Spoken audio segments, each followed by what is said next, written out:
Imagine, t'es au sommet, tu gagnes des millions grâce à Fortnite, t'as la vie de rêve. Et là, en une seule vidéo, tout s'arrête. C'est exactement ce qui est arrivé à Jarvis en 2019.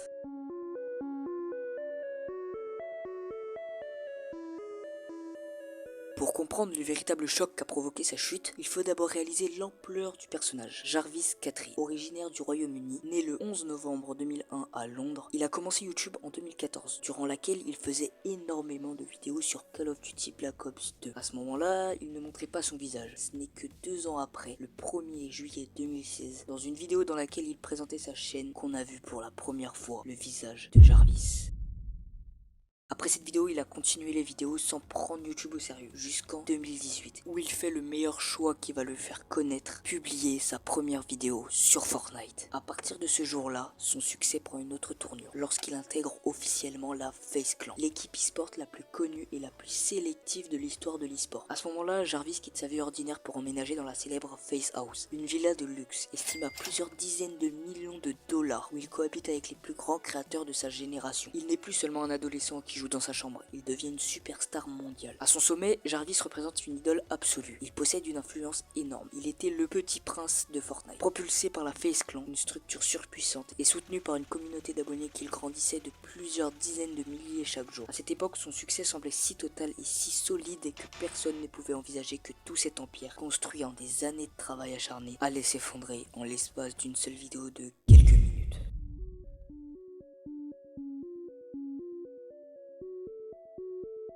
Tout commence par une décision qui, sur le moment, semblait être une simple idée de contenu pour divertir ses abonnés. Jarvis décide de poster une vidéo où il utilise un namebot. Pour ceux qui ne savent pas ce que c'est un namebot, je vais vous l'expliquer brièvement. Un namebot, c'est un logiciel sur le PC qui sert à viser n'importe quel joueur. Dans son esprit, comme il le faisait juste pour la vidéo, il pensait être à l'abri, ne réalisant pas qu'il était en train de filmer sa propre fin sur le jeu qu'il avait rendu si célèbre. Quelque temps après la vidéo postée, la réaction d'Epic Games ne s'est pas fait attendre. Elle a été d'une sévérité qui a choqué tout le monde. La sanction est radicale. Bannissement définitif. Pas de seconde chance, c'est fini. Ce qui signifie qu'il n'avait plus le droit de jouer, de créer du contenu ou même d'apparaître sur Fortnite pour le reste de sa vie. C'est à ce moment précis que le rêve s'est transformé en cauchemar, car en une seule seconde, Jarvis a perdu son outil de travail, sa passion et le lien principal qu'il entretenait avec sa communauté. Quelques jours plus tard, Jarvis publie une vidéo devenue historique. On le voit totalement brisé, en larmes, essayant d'expliquer son geste. Ce n'est plus la star de la FaZe Clan que l'on voit à l'écran, mais un jeune homme de 17 ans qui réalise qu'il a ruiné sa carrière sur un coup de tête. Cette vidéo a divisé internet. Certains demandaient pardon pour lui, tandis que d'autres affirmaient qu'une star devait assumer ses erreurs comme n'importe quel autre joueur.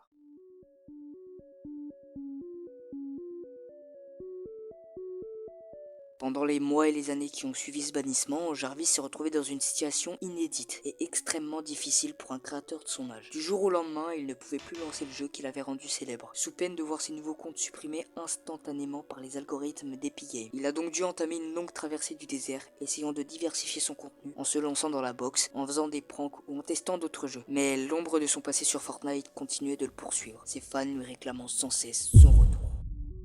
Cette affaire n'était pas seulement l'histoire d'un joueur banni, c'était devenu un véritable débat. Elle a forcé tout le monde à se poser une question cruciale. Est-ce qu'une erreur commise pour le divertissement mérite une condamnation à vie? En restant totalement fermé, Epic Games a envoyé un message clair à tous les autres influenceurs. Personne n'est au-dessus des règles, quel que soit le nombre d'abonnés ou l'influence que l'on possède.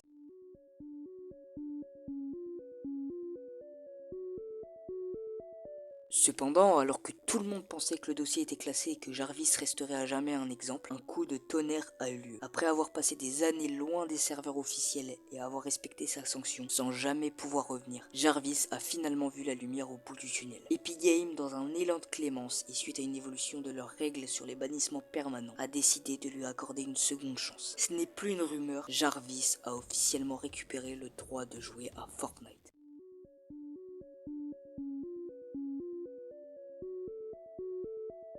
L'histoire de Jarvis restera à jamais comme l'une des plus fascinantes et des plus controversées de l'ère YouTube. Elle nous rappelle que derrière les écrans, les villas de luxe et les millions d'abonnés, il y a des personnes qui peuvent tout perdre sur une simple décision irréfléchie. Aujourd'hui, avec ce débannissement, Jarvis a obtenu ce que presque personne n'obtient sur internet, une véritable seconde chance. Le plus important à présent, c'est la leçon qu'il laisse derrière lui. Il a prouvé qu'on peut tomber très bas et réussir à se construire avec patience et maturité.